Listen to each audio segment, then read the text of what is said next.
Hello मित्रांनो, सर्वात आधी मी तुम्हा सगळ्यांना एक छोटीशी विनंती करू इच्छिते, की व्हिडिओ पाहिल्यानंतर कृपया माझ्या चॅनेलला नक्की सबस्क्राईब करा. हे व्हिडिओ बनवण्यासाठी मी खूप मेहनत घेते आणि याच माध्यमातून मी माझा खर्च चालवते. जे कोणी माझ्या चॅनेलला सबस्क्राईब करतील, त्यांच्यासाठी मी मनापासून प्रार्थना करते, की त्यांचे आयुष्य खूप सुंदर, समृद्ध, आनंदी आणि सुखी होवो. प्लीज प्लीज माझ्या चॅनेलला नक्की सबस्क्राईब करा. क्यों इल्जाम लगाया मुझ पर? अपनी इज्जत खराब करने का। वो इतनी जोर से दहाड़ा कि दुल्हन बनी कि आरा सहम कर दीवार से चिपक गई। क्या कहा था घर वालों से कि मैंने तुम्हारी इज्जत खराब की है तो ठीक है, अब ही सब कुछ होगा। जानते भी हो इज्जत का खराब होना किसे कहते हैं। आज की रात तुम्हें पता चल जाएगा। उसकी आंखों में खून उतर आया था और उसका गुस्सा देखकर कियाना की जान पर बन आई थी। उसने तो कुछ और ही प्लान बनाया था, लेकिन वो अपने ही जाल में बुरी तरह फंस चुकी थी। मुझे मेरे ही भाई की नजरों में गिना दिया तुमने। वो भाई जिसमें मेरी जान बचती थी, उसकी दुल्हन बनते बनते मेरी दुल्हन बन गई। अमेजिंग। दाद देनी पड़ेगी तुम्हारे दिमाग की किरा की। बड़ी बड़ी आंखों से आंसू बहकर गालों पर आ गए। प्लीज शियांश, तुम ऐसा कुछ भी नहीं करोगे। अगर तुम मैं चीख चीख कर घर वालों को इकट्ठा कर लूंगी। श्रेयांश जोर से हंसा। घर वालों को बुलाओगी?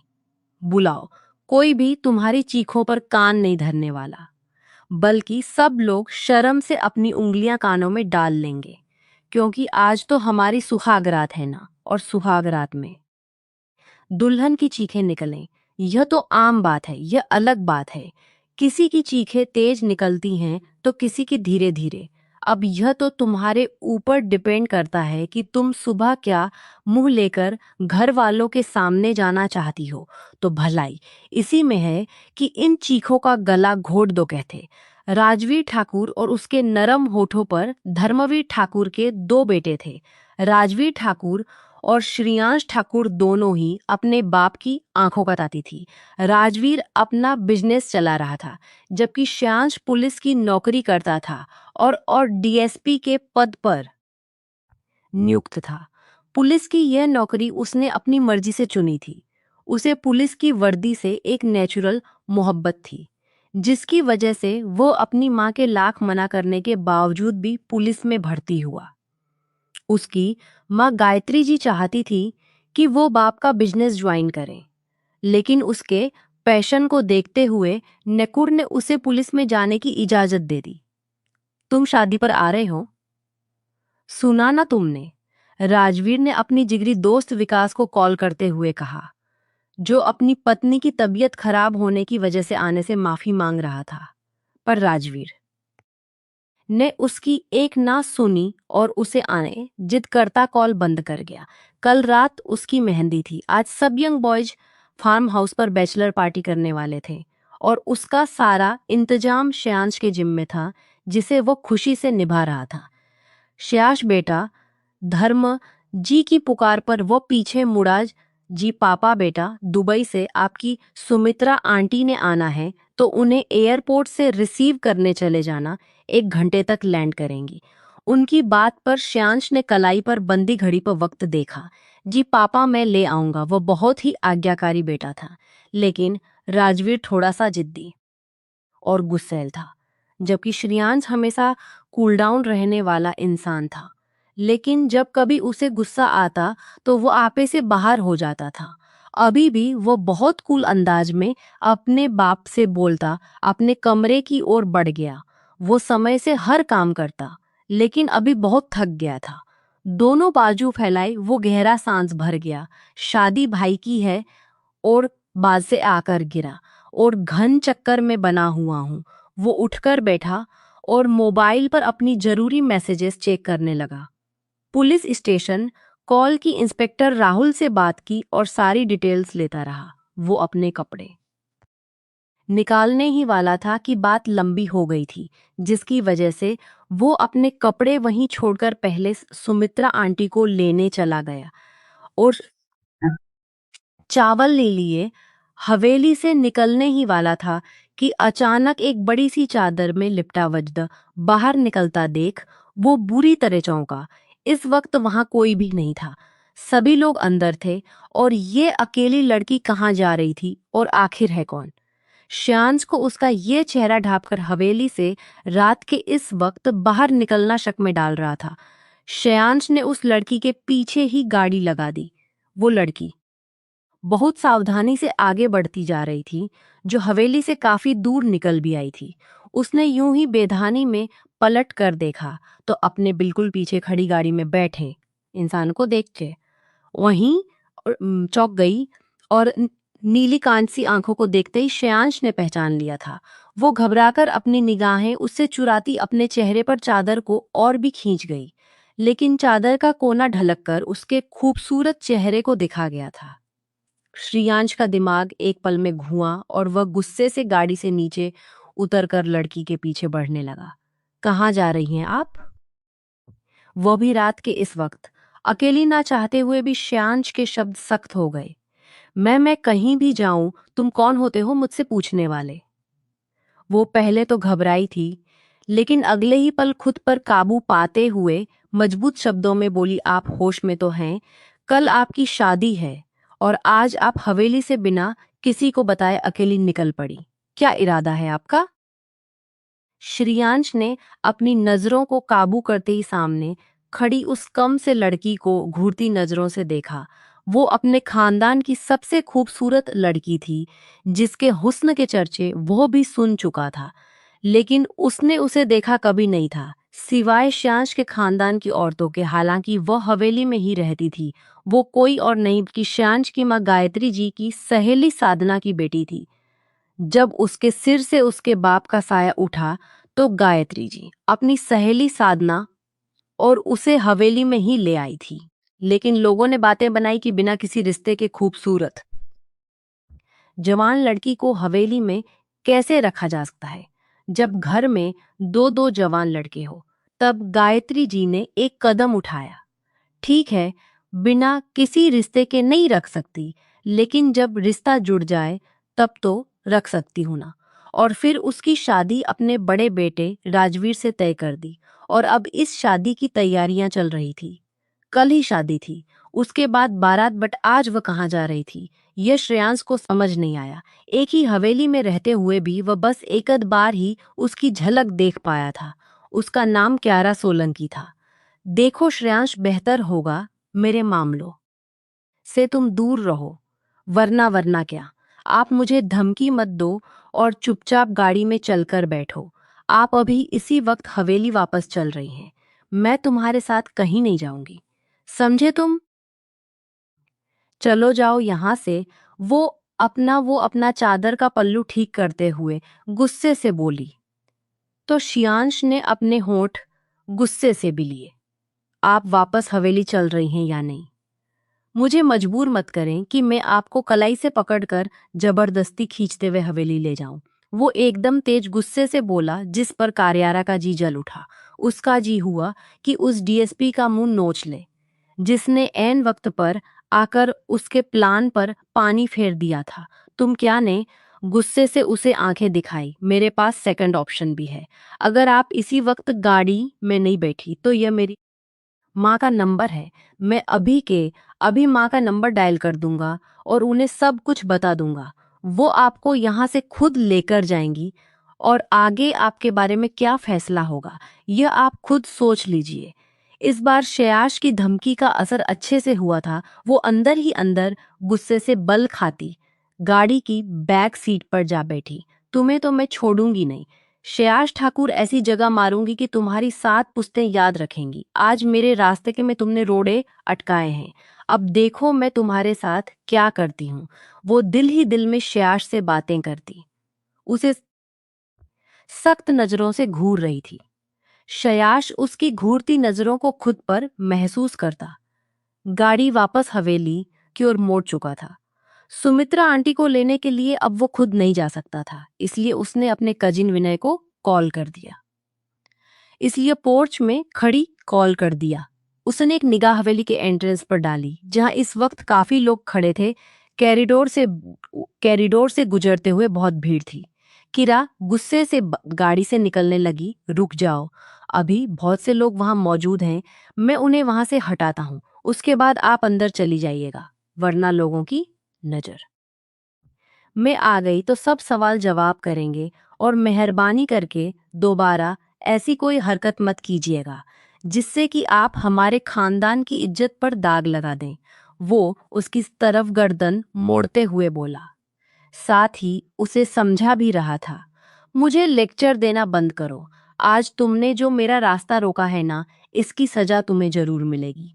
गुस्से से बोलकर वो गाड़ी से नीचे उतरी तो श्रेयांश भी फौरन गाड़ी से नीचे उतरा और क्यारा से पहले आगे आगे चलता सब लोगों को वहां से बहाने बहाने से हटाता चला गया, जबकि पीछे खड़ी किरा उसे सख्त घूरती नजरों से देखती रह गई।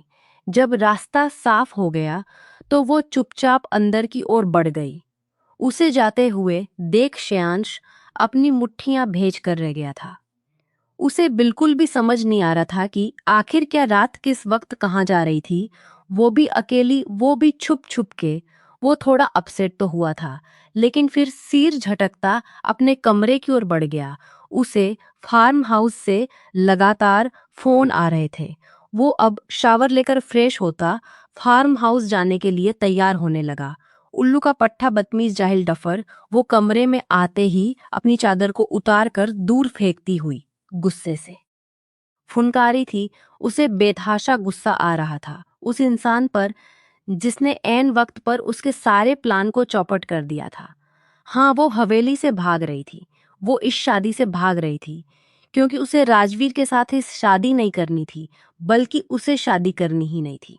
इस बात का इजहार वो अपनी माँ साधना जी से कर चुकी थी, लेकिन कोई भी उसकी बात सुनने को तैयार नहीं था। वह अपनी पढ़ाई आगे जारी रखना चाहती थी, और किसी ने भी उसकी बात नहीं सुनी तो मजबूरन उसे शादी से भागने का योजना बनानी पड़ी। लेकिन श्यांश ने उसकी सारी प्लानिंग पर पानी फेर दिया। वो गुस्से में कमरे में सीधे इधर से उधर चक्कर लगा रही थी। उसे अब हवेली से निकलने की बजाय श्रेयांश को सजा देनी थी, जिसने उसके भागने की सारी प्लानिंग बर्बाद कर दी थी। यह उसके पास सिर्फ आखिरी चांस था भागने का। अब वो दोबारा भागने का रिस्क नहीं ले सकती थी। और श्रेयांश ठाकुर, तुम्हारा तो खून पी जाऊंगी मैं। तुम सब एक जैसे हो, लेकिन मैं तुम्हें इसकी सजा ऐसी दूंगी कि तुम हमेशा याद रखोगे कि तुमने पंगा किससे लिया। वो दिल ही दिल में अपने गुस्से को कंट्रोल करने की कोशिश कर रही थी, लेकिन ऐसा तो कभी हुआ ही नहीं था। जब भी उसे गुस्सा आता वह अपना ही नुकसान करती थी। मुझे इस शादी को रोकना है, तो जरूरी तो नहीं कि अब मैं हवेली से भागूं, बल्कि इस हवेली में रहते हुए भी मैं तुम्हारा यहाँ जीना हराम कर दूंगी और यह शादी भी रोकूंगी। यह वादा है मेरा तुमसे। वो इंतहाई नफरत और गुस्से से सोचती बिस्तर पर बैठ गई। उसे दुख कम गुस्सा ज्यादा आ रहा था। अब इस गुस्से में वह क्या करने वाली थी कोई नहीं जानता था। फार्म हाउस में बैचल पार्टी खूब जोर शोर से चल रही थी। पार्टी में डांस और शराब का इंतजाम भी किया गया था। डीजे फुल वॉल्यूम में बज रहे थे, जिससे पूरा फार्म हाउस गूंज उठा था। यार लगे हाथ डीएसपी की भी शादी करवा दो। उसके दोस्त ने मुस्कुराते हुए श्रेयांश को छेड़ा तो वो सिर झटकता कान पकड़ने लगा। यह जो कान पकड़ते हैं ना, हमेशा दूसरों की शादी में दूल्हा बनकर बैठ जाते हैं। विकास के बात पर सभी ने एक जोर का कहका लगाया, जबकि आज राजवीर भी उनके साथ मिलकर अपने भाई श्रेयांश की टांग खींच रहा था। कुछ देर बाद खाने का दौर शुरू हुआ तो श्रेयांश सबसे थोड़ा अलग होते हुए हवेली के सिक्योरिटी गार्ड के हेड को कॉल करता है और हवेली की सिक्योरिटी के बारे में पूछता है। मुझे हवेली के अंदर या बाहर कोई भी मशकूक हरकत दिखाई नहीं देनी चाहिए। समझे और अलर्ट होकर रहना, और भी सावधानियां रखने के लिए कहता वो कॉल बंद कर देता है। उसके दिमाग से आज की कार्यारा की हरकत निकल नहीं रही थी। उसका दिल कह रहा था कि क्या फिर से कुछ ना कुछ गड़बड़ जरूर करेगी। अभी तो वो उसे वापस हवेली लेकर आया था, किसी से कुछ भी नहीं कहा था, और वह नहीं चाहता था कि शादी वाले घर में किसी भी तरह का कोई तमाशा लगे, इसलिए खामोश रहने में ही भलाई समझी। पर उसकी छठी इंद्री उसे कुछ गलत होने का एहसास दिला रही थी। अगले दिन सभी लोग रूटीन के अनुसार अपने अपने कामों में लगे हुए थे। शाम को बरमाला और फेरों की रस्म शुरू होने से पहले किरा और राजबीर एक दूसरे की उंगली में अंगूठी पहनाकर मंगनी की एक छोटी सी रस्म करना चाहते थे, क्योंकि यह रस्म पहले नहीं हुई थी। अब सब यंग जनरेशन के शोर मचाने पर एक रिंग सेरेमनी होने वाली थी। मेंशन के बैक वाले हिस्से के गार्डन एरिया को शादी हॉल की तरह पूरी शक्ल देकर खूबसूरती से डेकोरेट किया गया था। सारी सजावट श्याश ने खुद अपनी निगरानी में करवाई थी और सभी ने उसकी डेकोरेशन की बहुत तारीफ भी की थी। सब कुछ बहुत अच्छे से जा रहा था और थोड़ी ही देर में मंगनी की रस्म शुरू होने वाली थी। जैसे ही गायत्री जी ने अंगूठी मंगवाने को कहा, सब तरफ खामोशी छा गई। अभी इस रस्म में कुछ वक्त बाकी था कि श्यांश के नंबर पर किरा की कॉल आने लगी। वो परेशान होता हुआ उसकी कॉल रिसीव कर गया। श्याश प्लीज हेल्प मी, किरा की रोती हुई आवाज उसे सुनाई दी। श्यांश एकदम परेशान हो गया। क्या हुआ? कहाँ हैं आप? वो आसपास देखता हुआ बहुत ज्यादा परेशान हुआ था। उसका दिमाग जैसे एकदम सुन पड़ने लगा। कल से उसके दिल में एक खटक थी कि क्यारा किसी मुश्किल में फंसने वाली है और आज वो बात सच साबित हो रही थी। शियांश मुझे बचाओ, मैं अपने कमरे में हूँ। प्लीज मेरी मदद करो वरना वो मुझे मुझे प्लीज सेव मी। वो जोर जोर से चीखती हुई मोबाइल काट गई। फिर अपनी आंखों से आंसू पोंछते हुए शातिराना अंदाज में मुस्कुराई। क्यारा देख लो, अभी भी वक्त है, बाज आ जाओ, अपनी हरकतों से मत करो। यह सब कहीं लेने के देने ना पड़ जाए। उसकी दोस्त नैना ने उससे समझाने की कोशिश की, लेकिन क्यारा तो अब कुछ भी सुनने समझने से परे हो चुकी थी। तुम चुप रहो, जितना कहा है उतना करो। अब जाओ, बाहर जाकर पहरा दो। जैसे ही श्यांश इस तरफ आता है, तुम्हें पता है ना कि तुम्हें क्या करना है।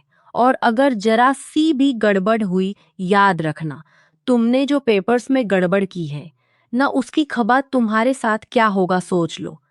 इसीलिए जो काम दिया है उसे होशियारी और समझदारी के साथ करना। किरान नैना को घूरते हुए कहा तो वो गला तर करती कमरे से बाहर निकल गई।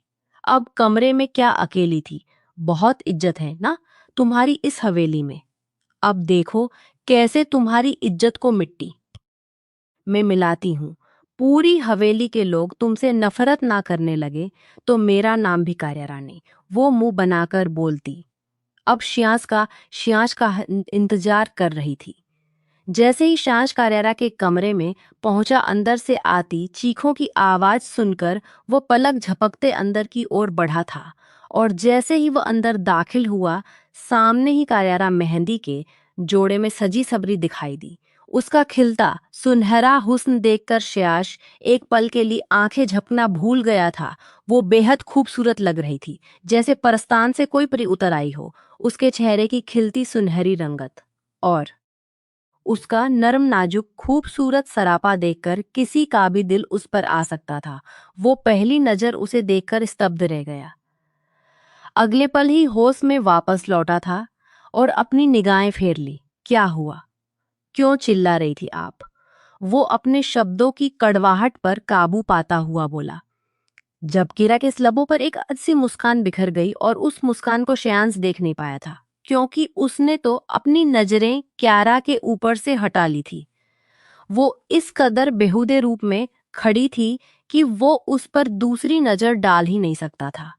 आखिर वो उसकी होने वाली भाभी जो थी, गोल्डन लहंगे के ऊपर मिनी ब्लाउज जो सिर्फ उसकी धड़कनों को ढक रहा था, और उसने दुपट्टा नाम मात्र के लिए एक साइड में डाल रखा था। रात का पहर, हवेली पूरी मेहमानों से भरी पड़ी है, साइड में भरी पड़ी है। कुछ ही देर में मंगनी होने वाली है और उसके बाद शादी। और ऐसे में ठाकुर खानदान का छोटा बेटा अपनी होने वाली भाभी के कमरे में आकर इस वक्त क्या करने का इरादा रखता है? किरा की बातों पर श्रेयांश का दिमाग एक पल को जैसे अंधेरे में डूब गया। वो आखिर कहना क्या चाहती थी? यह क्या करना चाहती थी? श्रेयांश के दिमाग की सोच वहां तक नहीं पहुंच पा रही थी, लेकिन अगले ही पल उसके दिमाग में कुछ क्लिक हुआ।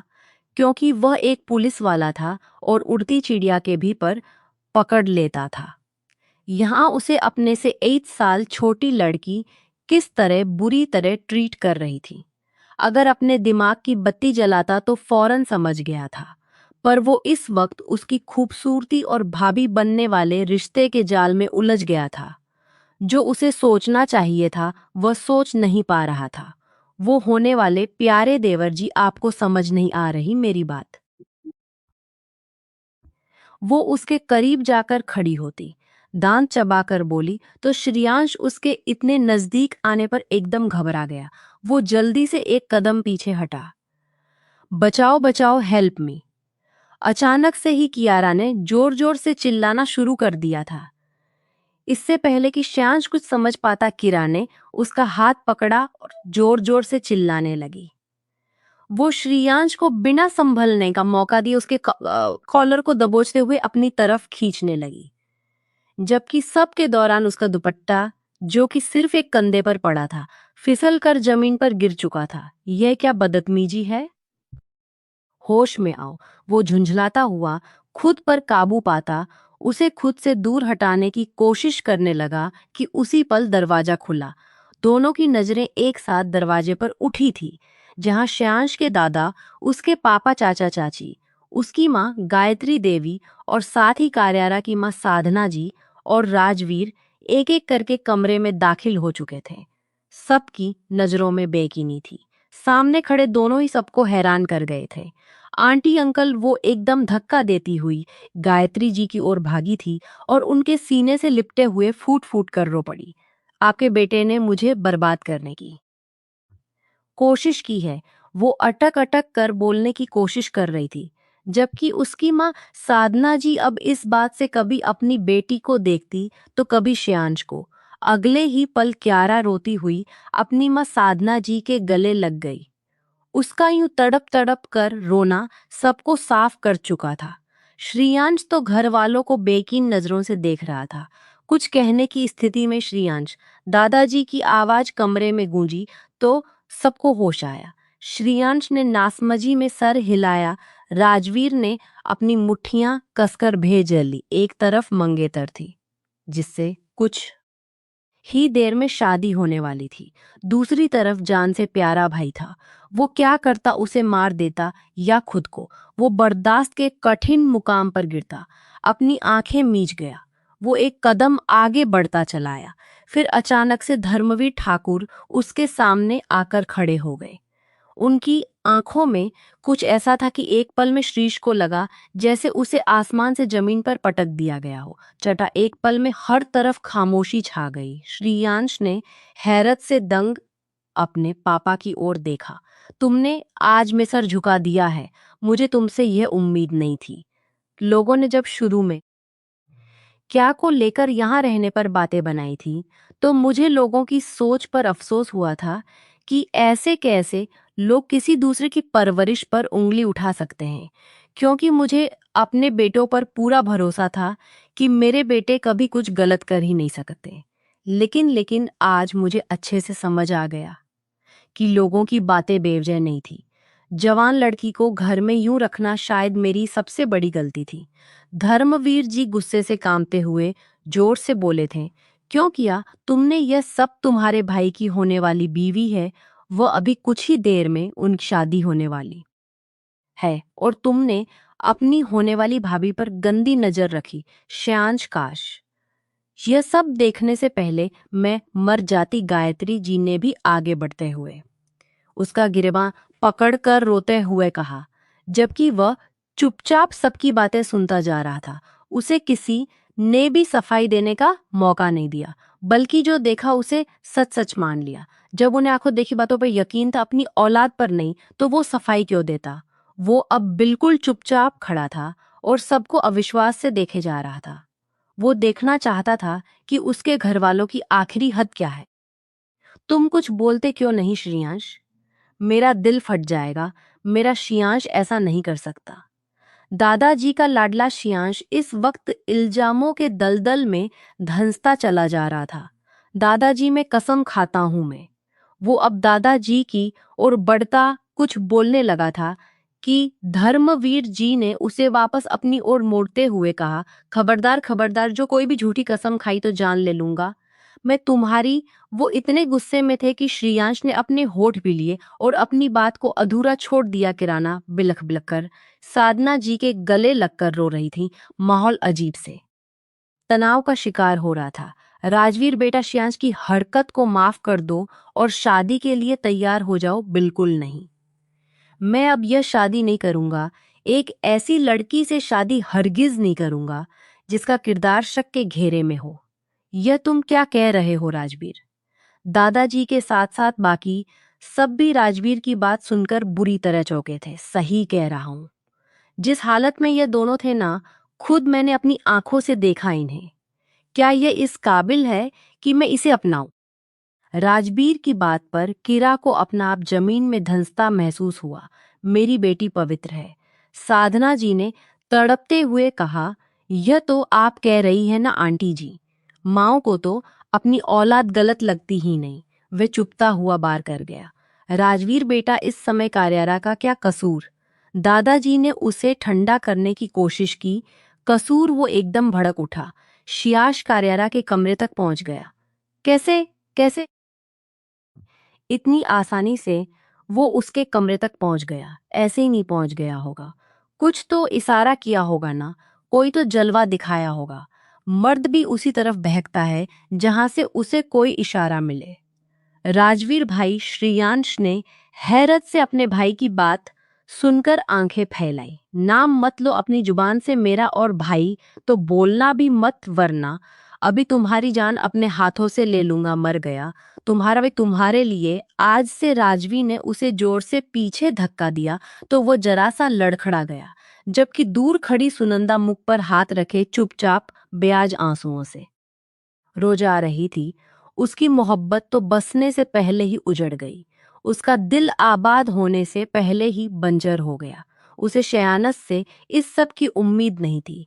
राजवीर राजवीर बेटा, रुको तो सही, धर्मवीर जी ने पुकारा, लेकिन राजवीर वहां से निकलता चला गया, जबकि वे उसे रोकते रह गए।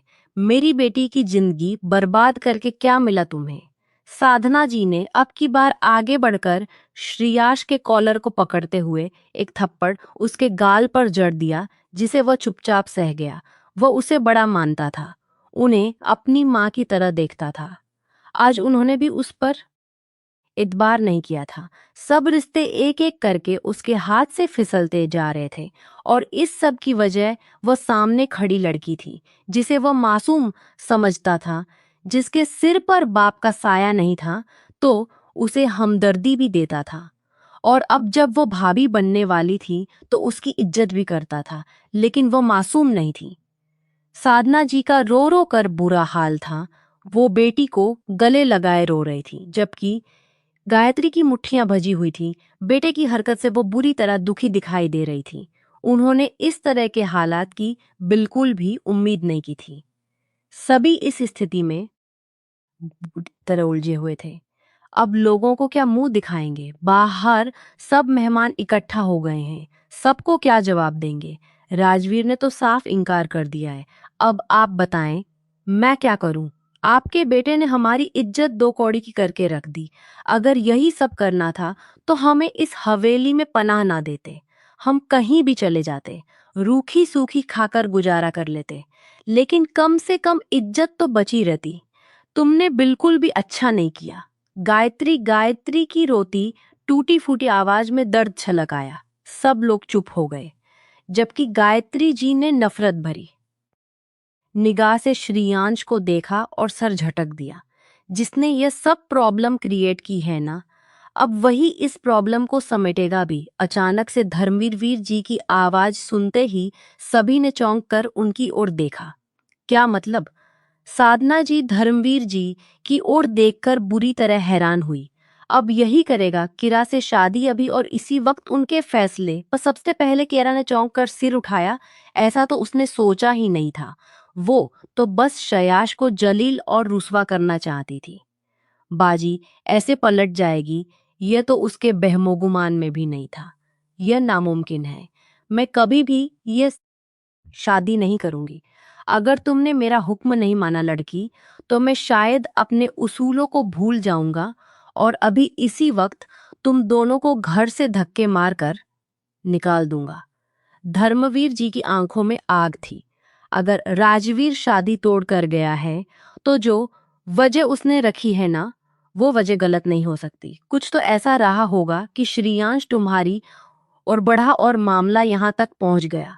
तुमने हमारे खानदान की इज्जत पर कलंक लगाने की कोशिश की है लड़की, और इसकी सजा तुम्हें जरूर मिलेगी। तुम्हें अब शियान से ही शादी करनी पड़ेगी, ठीक है?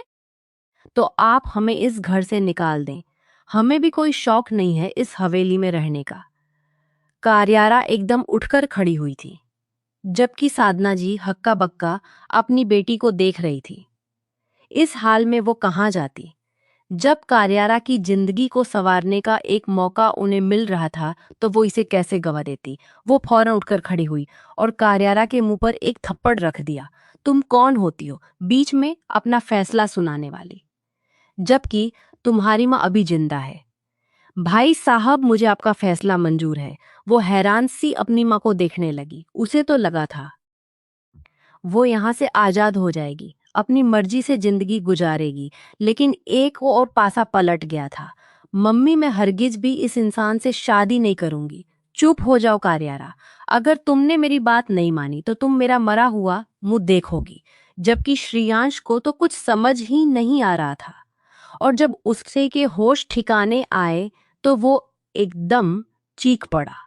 मैं इस लड़की से हरगिज भी शादी नहीं करूंगा। सुना आप लोगों ने? जबकि धर्मवीर जी गुस्से से आगे बढ़े थे और एक और थप्पड़ शियांश के गाल पर जड़ दिया।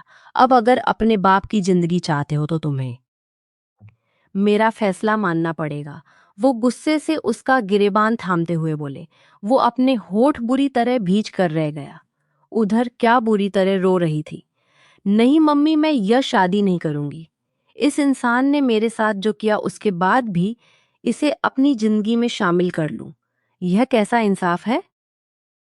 आप सब लोगों का बजाय से सजा देने के, आप सब मिलकर मुझे सजा दे रहे हैं। किराना की रोती ससकती आवाज पर साधना जी का चेहरा बुरी तरह लाल हुआ था, लेकिन उन्हें पता था गुस्से से बात नहीं बनेगी। आप सब लोग कमरे से जाएं। मुझे अपनी बेटी से अकेले में कुछ बात करनी है। उनके सपाट अंदाज पर सब लोग एक एक करके बाहर निकल गए, जबकि श्यांश वहीं अब भी पत्थर बना खड़ा था। अब जाओ, जाकर मंडप में जाकर बैठो, और हाँ, अब कोई मिस क्रिएट मत करना। हमें अब और हिम्मत नहीं कुछ और सह सकें। हमें जिंदा लाश मत बनाना श्रेयांश अब की।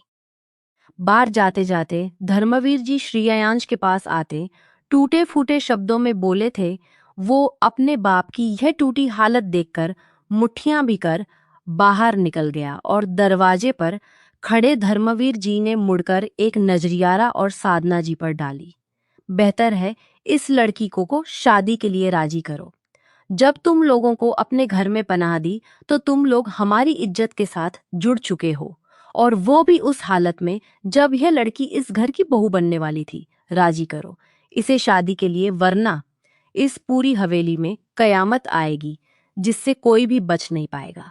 मेरी इज्जत पर दाग लगे इससे पहले मैं हवेली को आग लगा दूंगा। धर्मवीर जी ऐसे दबे शब्दों में दहाड़े थे कि किराना सहम कर अपनी माँ के गले से जा लगी। अंकल जी, मैं बेकसूर हूँ। जिस पोजीशन में तुम दोनों थे ना, उसके बाद कुछ कहने सुनने की गुंजाइश नहीं है। भले सारा इल्जाम श्रेयाश पर लगा, लेकिन तुम भी बराबर की कसूरवार हो। थोड़ी ही देर में तुम्हें मंडप में बुलाया जाएगा, और अगर तुम कुछ भी गलत करने की कोशिश की, शादी से इनकार करने की कोशिश की, तो अपने हाथों तुम्हें गोली मार दूंगा। वो धमकी देते अंदाज में दोनों माँ बाप को वर्ण करते हुए बाहर चले गए थे। मम्मी, प्लीज प्लीज अंकल जी को मना करें। मुझे नहीं करनी है शादी। मैं मर जाऊंगी, लेकिन शियान से शादी नहीं करूंगी। भाई साहब ठीक कहते हैं, शादी या फिर मौत। और कार्यारा ने आज उनकी आंखों में जितना गुस्सा देखा था, इन 2 सालों में इतना गुस्सा कभी नहीं देखा। बेहतर होगा आगे कोई भी तमाशा मत लगाना। जो हो गया उतना बहुत है। इस खानदान को मैं बरसों से जानती हूँ। इस खानदान की इज्जत आज मिट्टी में मिल जाएगी तो यह लोग खामोश नहीं बैठेंगे। इस शादी के लिए हामी भर लो वरना ना जाने क्या हो जाएगा। Mummy please. उनकी बात सुनते हुए वो रोते हुए उनके गले लग गई। उन्होंने कब्र से एक बड़ा सा लाल दुपट्टा निकले उसके सिर पर डाल दिया। जब कीरा को अपनी बेबसी पर रोना आया, थोड़ी देर में उसे मंडप में आने के लिए बुलाया गया। वह रोती बिलखती, कभी अपने आंसू पोंछती तो कभी माँ को शिकायती निगाहों से देखती मंडप में जाकर बैठ गई। जबकि साधना जी ने आगे आगे बढ़कर उसका घूंघट नूंघट नीचे कर दिया, क्योंकि उसकी लाल रोई हुई आंखें उसके सारे राज खोल रही थी। जैसे जैसे पंडित जी शादी के मंत्र बोल रहे थे, उसका दिल चाह रहा था वो यहां से उठकर भाग जाए, पूरे मंडप को आग लगा दे। चीख चीख कर कहे वो यह शादी नहीं करना चाहती, लेकिन माँ की विनती करती आंखें, उनकी बेबस होती हालत, बहुत कुछ बर्दाश्त करके बैठी रही। और पंडित जी जैसा जैसा कहते गए वो करती चली गई। थोड़ी देर में वो क्यारा सोलंकी से क्यारा श्रेयांश ठाकुर बन चुकी थी। श्रेयांश ने जब उसकी मांग में सिंदूर लगाया था तो एक ऐसी जहरीली नजर उस पर डाली कि वो अंदर तक सहम गई। डर के मारे उसने आंखें बंद कर ली, लेकिन डर के साथ साथ उसके दिमाग में श्रेयांश के लिए और भी ज्यादा नफरत बढ़ती जा रही थी। लेकिन वो ये तो जानती ही नहीं थी, शियांश पर झूठा इल्जाम लगाने के बाद जब वो उसके पास जाएगी तो वो उसके साथ क्या करेगा? क्या वो उसे माफ कर पाएगा? मैं खुद से वादा करता हूं कि आरा, तुमने जो कुछ किया उसका तुम्हें हिसाब देना होगा। मेरे सब अपनों को जहां तुम्हें सबसे ज्यादा लगे। हर तरफ से शुभकामनाओं का शोर उठने लगा था। सब लोगों से शुभकामनाओं का शोर उठने लगा थे। गायत्री जी बेटे की हालत समझ रही थी, लेकिन फिर भी खुद को संभाले हुए थी। बेटा, बड़ों का आशीर्वाद ले लो, उन्होंने आकर कहा तो श्रेयांश ने एक जख्मी नजर मां पर डाली और बिना कुछ कहे घर से निकल गया। और फिर किसी ने भी उसे रोकने की कोशिश नहीं की। अब क्या करें? वही सब कुछ जो शादी में होने वाला था। खाने का इंतजाम है, मेहमानों को खाना खिलाने का इंतजाम करो। मेहमानों को खाना खिलाया जाने लगा, जबकि हवेली में रहने वालों के दिलों में एक खामोशी का राज था। विदाई भी अभी इसी वक्त होगी। अचानक से धर्मवीर जी की बात पर सभी घर के लोग चौंक उठे। अभी इसी वक्त साधना जी थोड़ा परेशान हुई। मुझे लगता है विदाई एक दो दिन बाद रख लें। जी नहीं, मैं चाहता हूँ विदाई अभी इसी वक्त हो जाए, ताकि हवेली का माहौल और खराब ना हो। आप अपनी बेटी को विदा कर दें, और फिर इसमें इतनी मुश्किल क्या है? एक ही घर है, एक कमरे से दूसरे कमरे में चले जाना है। उसे घर की बात है, घर में ही रहेगी। धर्मवीर जी की बात पर सब बड़ों ने सर हिला दिया, और फिर किराना कहना चाहने के बावजूद भी उसे शियांश के कमरे में भेज दिया गया। वो इनकार करती रही, चीखी चिल्लाई, हाथ जोड़े, लेकिन किसी ने उसकी न सुनी। और फिर उसे श्रेयांश की गैर मौजूदगी में ही उसके कमरे में उसके बिस्तर पर छोड़कर सभी लोग बाहर निकल गए। कियारा का जी चाहा कमरे की हर चीज तहस नहस कर दे। वो श्रेयांश को सजा देना चाहती थी, लेकिन अब खुद सारी जिंदगी श्रेयांश की सूरत में उसे सजा सहनी थी। रात के आखिरी पहर जब श्रेयांश हवेली लौटा तो हवेली खामोशी में डूबी हुई थी। हर तरफ सन्नाटा था, सभी अपने अपने कमरों में थे। वह थका हुआ हारे अंदाज में रात के बजे हवेली में वापस आया था। वह नहीं चाहता था वह अब किसी और का सामना करे, वरना वह अपने सब्र का बांध तोड़ देता। अपने गुस्से से खुद नाराज होते हुए वह हवेली से निकल गया था। उसके किसी बड़े ने उस पर विश्वास नहीं किया था, उस पर इल्जामों की बौछार कर दी थी, उसके किरदार को निशाना बनाया गया। वह किसी को भी माफ करने वाला नहीं था। सभी उसके गुनाहगार थे। वह कड़वे दिल से सोचता जैसे ही कमरे में दाखिल हुआ और अपने बिस्तर पर सोई जागी। हालत में क्यारा को देखा, उसके दिमाग में एक धमाका सा हुआ। माथे की रंगे उभर आई, जग फिर से हरे हो गए। यह मेरे कमरे में क्यों है? अपनी शर्ट को कोहनी तक फोल्ड करता वो आगे बढ़ा और कार्यारा को बिस्तर से झटके से उठाया और उसके मुंह पर एक जोरदार थप्पड़ रख दिया। क्यारा इस आफत के लिए तैयार नहीं थी ही वह लड़खड़ा कर टेबल पर गिरने लगी, लेकिन श्यास ने उसकी कलाई को सख्ती से दबोचा और उसे वापस अपने सामने खड़ा करते हुए उसके दूसरे गाल पर भी एक और थप्पड़ जड़ दिया। कियारा के दोनों कान साए साए करने लगे, दोनों गाल दहक कर अंगारा हो गए। एक हाथ गाल पर रखे वो हैरत और डर से श्रेयांश को देख रही थी। उसे यकीन नहीं आया कि श्रेयांश ने उसे थप्पड़ मारे हैं। वह भी इतनी बेदर्दी से क्यों इल्जाम लगाया मुझ पर अपनी इज्जत खराब करने का। वो इतने जोर से दहाड़ा कि दुल्हन बनी कियारा सहम कर दीवार से चिपक गई। क्या कहा था घर वालों से कि मैंने तुम्हारी इज्जत खराब की है तो ठीक है, अब वही सब कुछ होगा। जानती भी हो इज्जत का खराब होना किसे कहते हैं। आज की रात तुम्हें पता चल जाएगा। उसकी आंखों में खून उतरा हुआ था और उसका गुस्सा देखकर कियारा की जान पर बनाई थी। उसने तो कुछ और ही प्लान बनाया था, लेकिन वो अपने ही जाल में बुरी तरह फंस चुकी थी। मुझे मेरे भाई की नजरों में गिरा दिया तुमने, वो भाई जिसमें मेरी जान बचती थी। उसकी दुल्हन बनते बनते मेरी दुल्हन बन गई। अमेजिंग दाद देनी पड़ेगी तुम्हारे दिमाग की। कियारा की बड़ी बड़ी आंखों से आंसू बहकर गालों पर आ गए। प्लीज श्रेयांश, तुम ऐसा कुछ भी नहीं करोगे। अगर तुमने कुछ भी गलत करने की कोशिश की तो मैं चीख चीख कर घर वालों को इकट्ठा कर लूंगी। श्रेयांश जोर से हंसा। घर वालों को बुलाओगी या? श्याओ भी तुम्हारी चीखों पर कान नहीं धरने वाला, बल्कि सब शर्म से अपनी उंगलियां कानों में डाल लेंगे, क्योंकि आज तो हमारी सुहागरात है ना, और सुहागरात में दुल्हन की चीखें निकलें यह तो आम बात है। यह अलग बात है कि किसी की तेज निकलती हैं और किसी की धीरे धीरे। अब यह तो तुम पर डिपेंड करता है कि तुम सुबह क्या मुंह लेकर घर वालों के सामने जाना चाहती हो। तो भलाई इसी में है कि इन चीखों का गला घोट दो। कहते हुए वो उसके नरम होठों पर झुक गया और बड़ी ही शिद्दत से उसके होठों को लहूलुहान करने लगा। गुस्से की आग थोड़ी ठंडी हुई तो वो उससे दूर हुआ। तुम जैसी लड़की श्रेयायाश ठाकुर के दिल में कभी जगह नहीं बना सकती, लेकिन जिस वजह से ये शादी हुई है ना, उसे मैं सच करके दम लूंगा। बहुत शौक था ना तुम्हें मेरे गले का हार बनने का, मेरे सीने से लगने का। मुझसे लिपट रही थी ना तुम, जबकि मैं तुम्हें खुद से दूर कर रहा था। तो अब सब कुछ वही होगा। इसीलिए किया ना सब तुमने, ताकि तुम मुझे हासिल कर सको। सब घर वालों के सामने मुझे जलील और रुसवा कर दिया। तुम्हें क्या लगा मैं तुम्हें छोड़ दूंगा? श्रेयांश की बातों से क्यारा का दिल बुरी तरह धड़का। उसके साथ वो क्या करने वाला था, यह सोचकर ही क्यारा बुरी तरह कांपने लगी। श्रेयांश, मेरा हाथ छोड़ो। वो अपनी कलाई छुड़ाने की कोशिश करने लगी, जो इस वक्त नामुमकिन लग रहा था। वो धीरे से उसके और करीब हुआ। श्रेयांश, दूर रहो मुझसे। वो थप्पड़ खाकर भी उसे धमकी देने से बाज नहीं आई थी।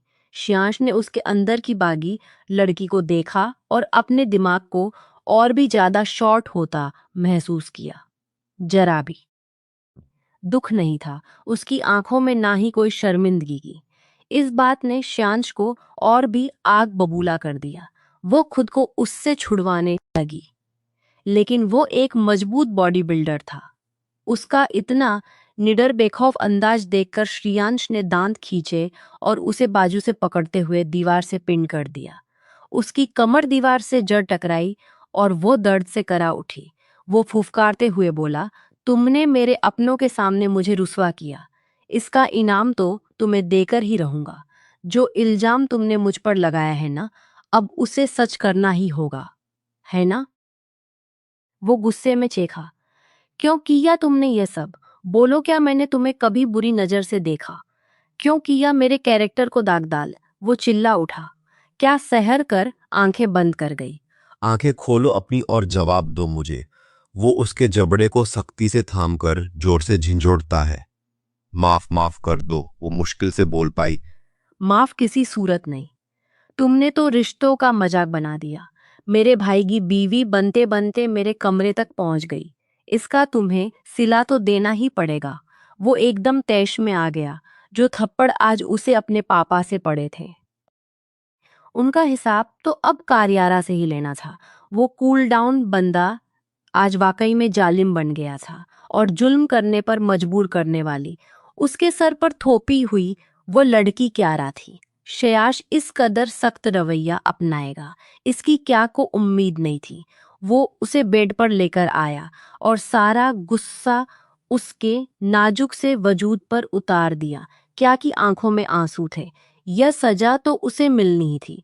जब उसने उस शेर को जख्मी किया तो उसका गुस्सा भी सहना था, लेकिन पल पल गुजरती रात दोनों के अंदर एक दूसरे के लिए नफरत पैदा कर रही थी, और ऐसी नफरत जिसमें वह दोनों ही भस्म हो जाने वाले थे।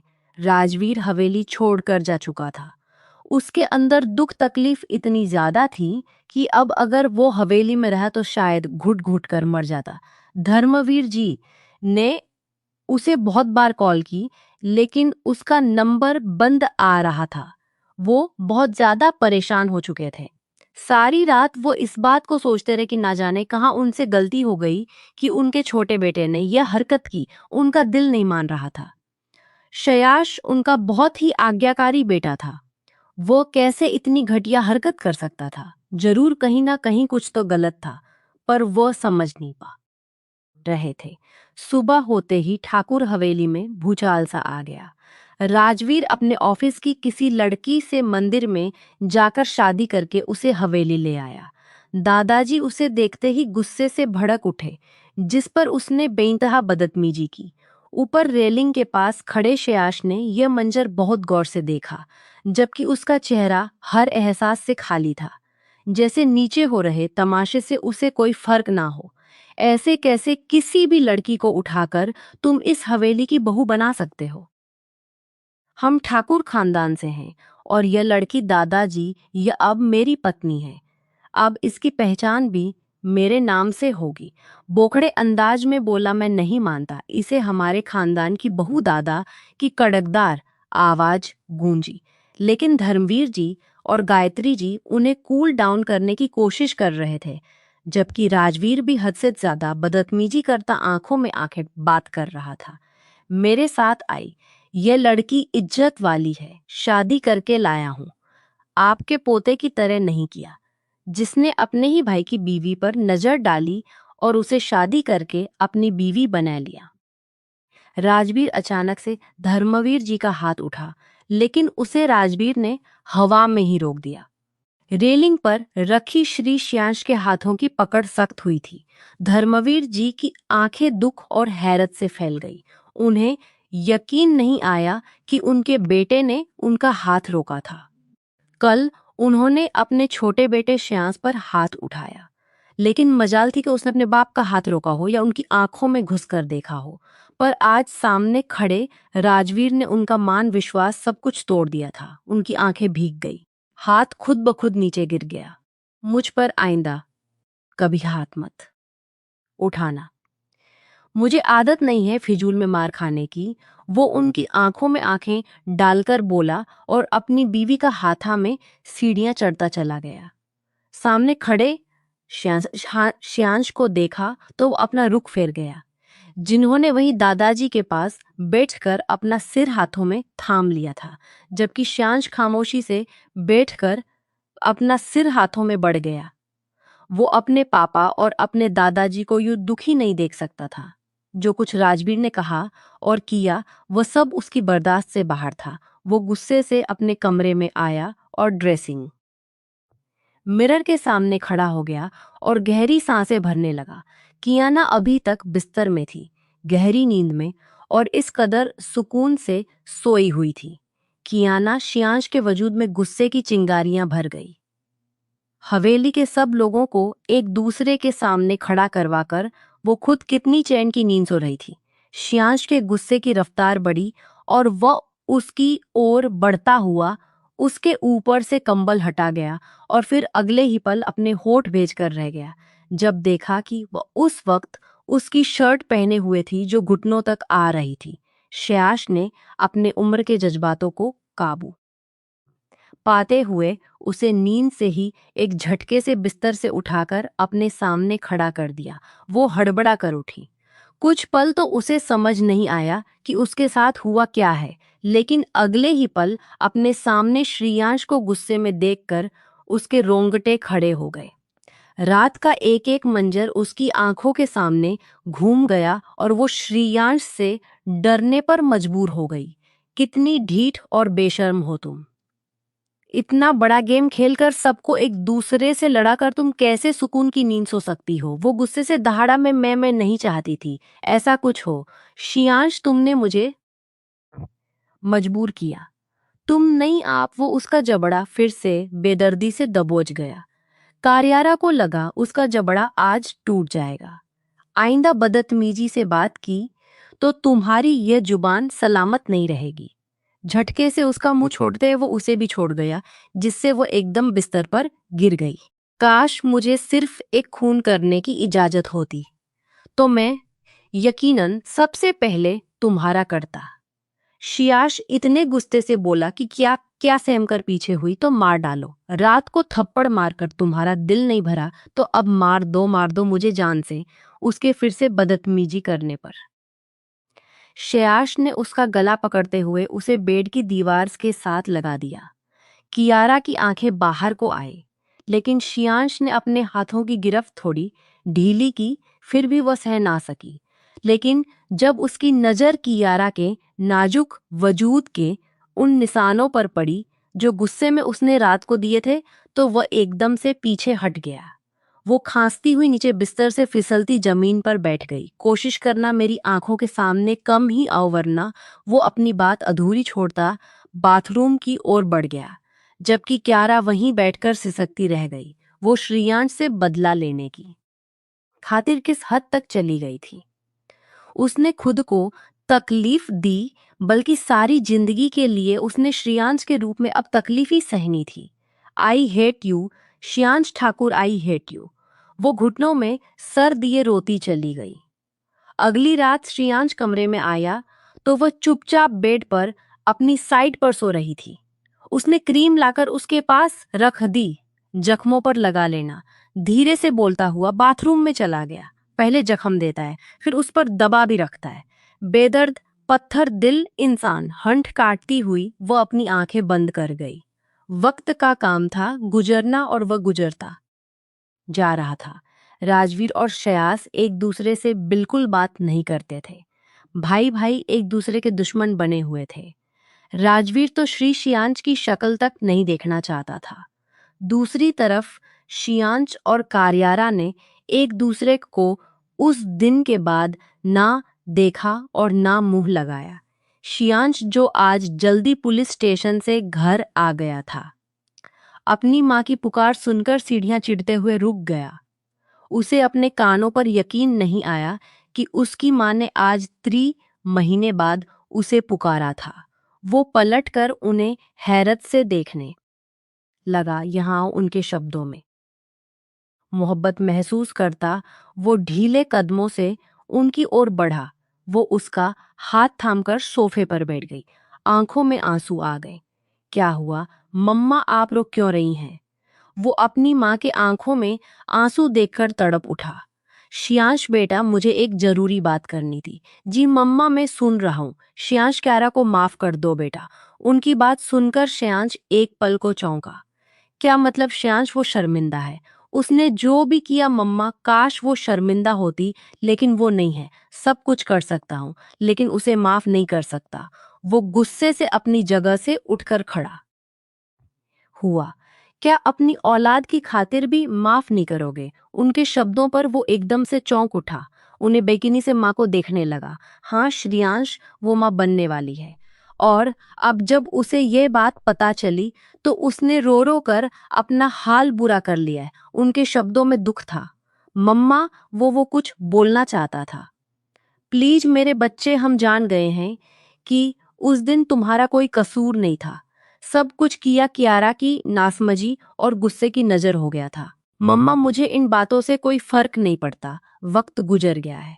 अब आप प्लीज इस टॉपिक को छोड़ दें। वो सर झटकता हुआ ऊपर की ओर बढ़ गया। जबकि गायत्री जी वहीं बैठी रह गई। श्रेयांश अंदर दाखिल हुआ तो वह ड्रेसिंग रूम से बाहर निकली। आंखें लाल थी, नाक भी लाल हो रही थी। 3 महीने से वो उसे इग्नोर कर रहा था। उसके अंदर भी बीवी वाले जरासीम जाग चुके थे। पहली रात के बाद वो उसके करीब ही नहीं आया था। धीरे धीरे वह चिड़चिड़ी होती जा रही थी, लेकिन श्रेयांश उसे पूरी तरह नजरअंदाज करता रहता था। तुम प्रेग्नेंट हो, ये बात मम्मा को बताने की क्या जरूरत थी? वो आंखों में ठंडक ली उसे देखते हुए बोला, मैंने नहीं बताया। वो सिर झुकाते हुए वहीं बिस्तर पर बैठ गई। उसका दिल फिर से दुखने लगा था। बाप बनने की खुशी जाहिर करने की बजाय वो सवाल जवाब कर रहा था। फिर कैसे पता चला? वो उसके करीब आता हुआ बोला। उसके चेहरे के हाव भाव बदलते देख पूछ रहा था। किरा ने सिर उठाकर उसकी ओर देखा। आंखों में शिकवे थे। वो हाथ पीछे खींच गई। ऐसी नजरों से मत देखो किरा, इस सब की जिम्मेदार तुम खुद हो। क्या मतलब है आपकी इस बात का? ये बच्चा मेरी जिम्मेदारी है, आपका इसमें कोई रिश्ता नहीं। वो खड़े होकर उसके सामने आ गई, आंखों में आंसू लिए सवाल कर बैठी। वो गहरी सांस लेकर उसे देखने लगा। तुम हर बात का उल्टा मतलब क्यों लेती हो? बच्चे की जिम्मेदारी से कब मैंने मुंह मोड़ा? मैं तो उन हालातों की बात कर रहा हूँ जो मुझे इस तरह देखकर, तो तुम मुझे इस तरह देखकर क्या साबित करना चाहती हो? जबकि आज जो कुछ भी हुआ उसकी जिम्मेदार तुम हो, जानती हूँ, अच्छी तरह जानती हूँ। मैं ही कसूरवार हूँ, सब कुछ मैं ही हूँ। तो छोड़ दो मुझे मेरे हाल पर। वो आंखों में आंसू लिए उसके पास से दूर होती हुई बोली। तभी श्यांश ने उसकी कलाई थामकर अपनी ओर खींचा। वो सीधा उसकी छाती से आ लगी। दोनों की नजरों का टकराव हुआ कि आरा उसके इतने करीब आने पर दिल ही दिल में अपने जज्बात बदलते महसूस कर रही थी। अभी वो कुछ कहता कि बाहर से शोर की आवाज सुनकर दोनों चौंके और आगे पीछे बाहर निकले। रेलिंग के पास खड़े होकर दोनों नीचे अपने नाम को सुनते हुए चौंकते हैं। हवेली की इज्जत से खेलने की हिम्मत कैसे हुई उसकी? प्यार के नाम पर झूठ बोलकर श्यांश को सबके सामने जलील करने की। मैं मार दूंगा, उसे लेकर आओ उसे बाहर। धर्मवीर जी गुस्से से बेकाबू होकर लॉन में इधर उधर टहल रहे थे जब किरा का दिल बुरी तरह धड़क उठा। अचानक ही उसने श्यांश की कलाई थाम ली। श्याश उसका हाथ अपने बाजू पर महसूस करता होश में आया। राजवीर और उसकी बीवी भी वहीं मौजूद थे। आज उन्हें भी हकीकत से रूबरू होना था। मेरा तो दिल कर रहा है आपकी बेटी को जान से मार दूं। हम दोनों भाइयों को अलग करवा दिया। हकीकत जानने के बाद राजवीर भी आवाज ऊंची कर गया था, जिस पर श्यांश ने मुश्किल से खुद पर काबू पाया, अपने अंदर उभरते गुस्से को दबाया।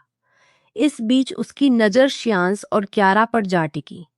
श्यांश बेटा उनके पुकारने पर वो दोनों नीचे आने लगे। किरारा ने उसकी बाजू को सख्ती से थाम रखा था।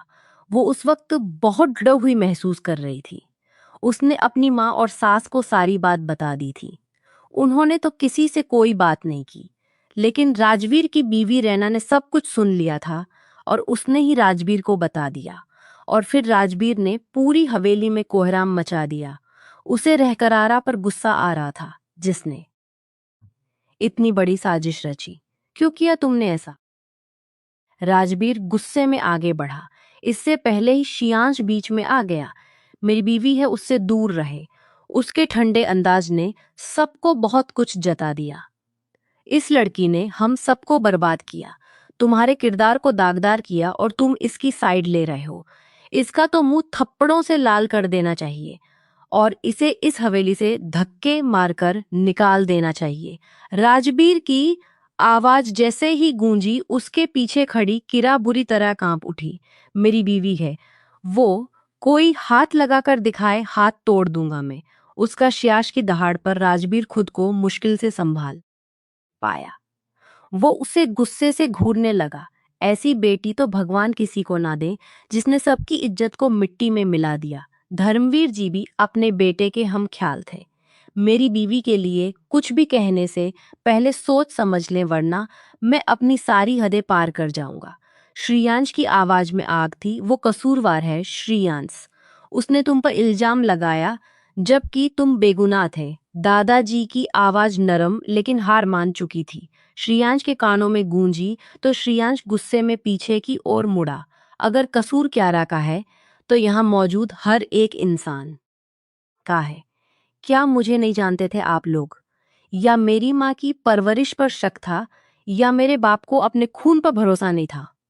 एक भाई दूसरे भाई को बेगैरत क्यों समझ बैठा? क्यों? आप सबने क्यों यकीन किया इस लड़की की बात पर? आप सबका भरोसा कांच की तरह था मेरे ऊपर, जो जरा सी ठोकर लगती टूट गया। फिर कौन क्या कहता है क्या नहीं, इससे क्या फर्क पड़ता है? श्रेयाश की बातों पर सभी के सिर झुक गए। सच ही तो कह रहा था। किसी ने भी उसका यकीन नहीं किया था। हमें इस लड़की ने गुमराह किया था। बहुत बड़ी चालबाज है ये। अब की बार राजवीर की आवाज फिर उभरी।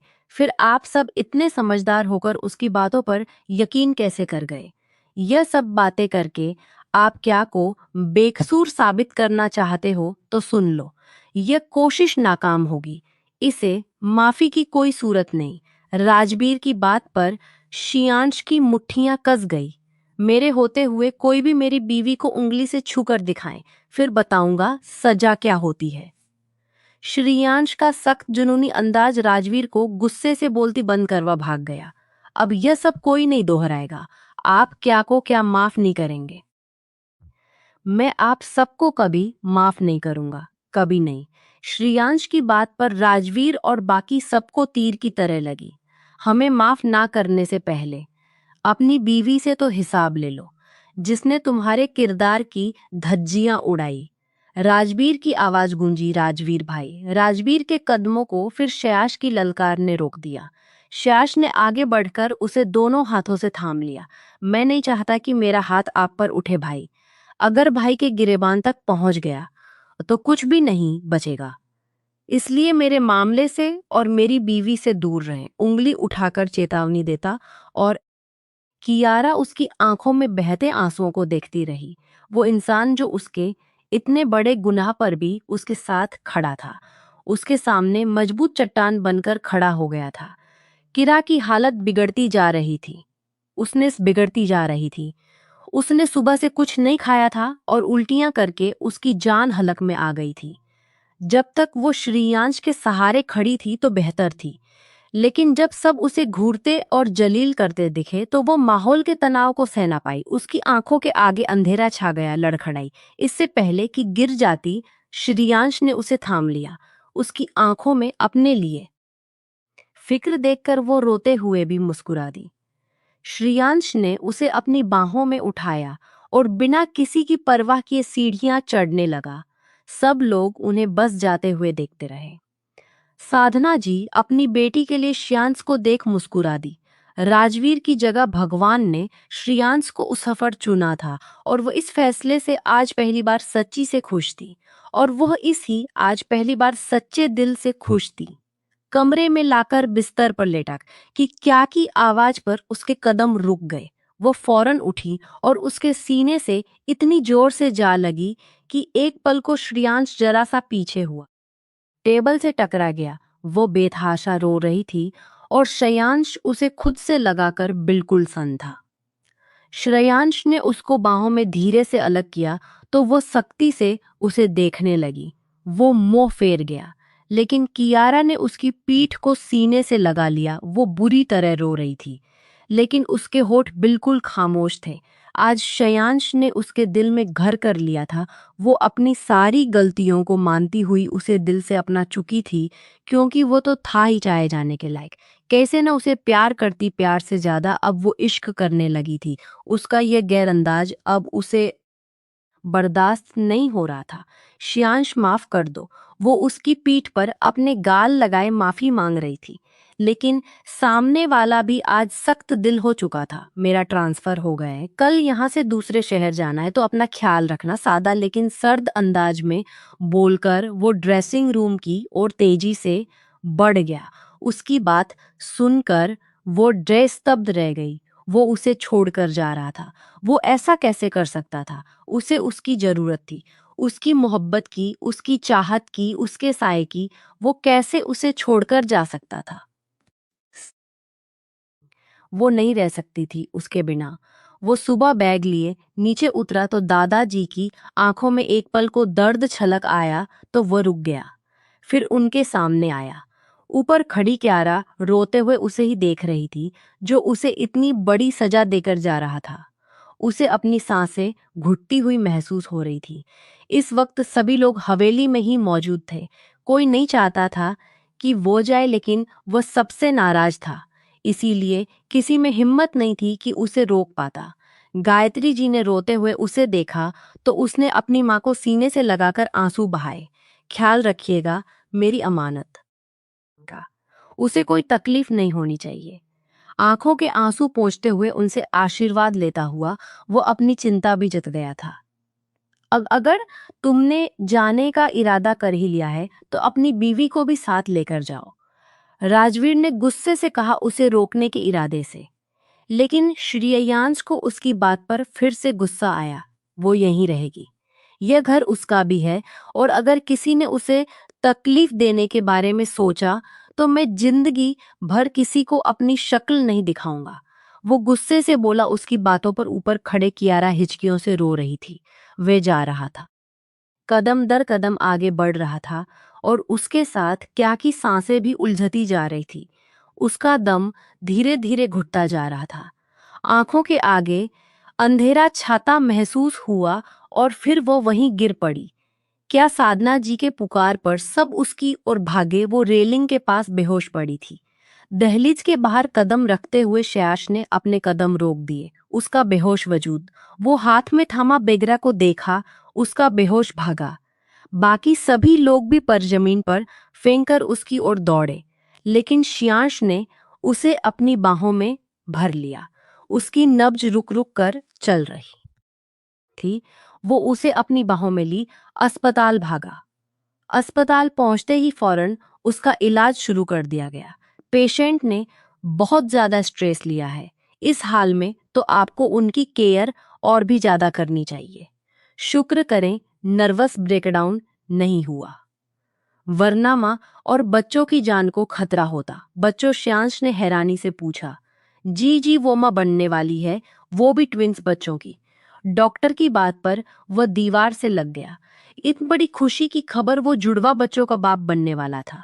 एक अजीब से एहसास में वह घिर गया। बेटा क्यारा का हम जितना भी ख्याल रखें, लेकिन उसकी जरूरत सिर्फ तुम पूरी कर सकते हो। उसकी आखिरी गलती समझकर माफ कर दो। उसकी आखिरी गलती समझकर पांत रख दो। गायत्री जी ने उसके कंधे पर हाथ रखकर धीरे से कहा, तो वो गहरी सांस लेकर कियारा के रूम की ओर बढ़ गया। उसे होश आ गया था। उसे लगा श्रेयांश जा चुका है, लेकिन उसे सामने देखकर वो हैरान रह गई। वो मुश्किल से उठकर बैठने की कोशिश कर रही थी कि श्रेयांश ने उसे थामकर अपने साथ लगा लिया। कैसे जाता तुम्हें, और हमारे बच्चों को छोड़कर कहाँ जाऊंगा मैं? इतना बड़ा दिल नहीं है मेरा। वो उसके माथे पर हंट रखता हुआ उसे भीतर तक सुकून दे गया। किरा के चेहरे को एक हल्की सी मुस्कान ने छू लिया। उसके दिल में अब एक गहरा सुकून उतर गया था, क्योंकि उसका श्रेयांश उसे माफ कर चुका था और उसके पास वापस लौट आया था। उसने सुकून से अपनी आंखें बंद करते हुए श्रेयांश के सीने से अपना सर टेका दिया, और श्रेयांश ने उसे अपनी बाहों में समेट लिया। दोस्तों, आज की हमारी यह कहानी आपको कैसी लगी कमेंट बॉक्स में जरूर बताना। पसंद आई हो तो प्लीज लाइक करना। रोज एक नई और रोमांटिक कहानी के लिए हमारे चैनल से जुड़े रहना। मिलते हैं दोस्तों अगली किसी नई रोमांटिक कहानी के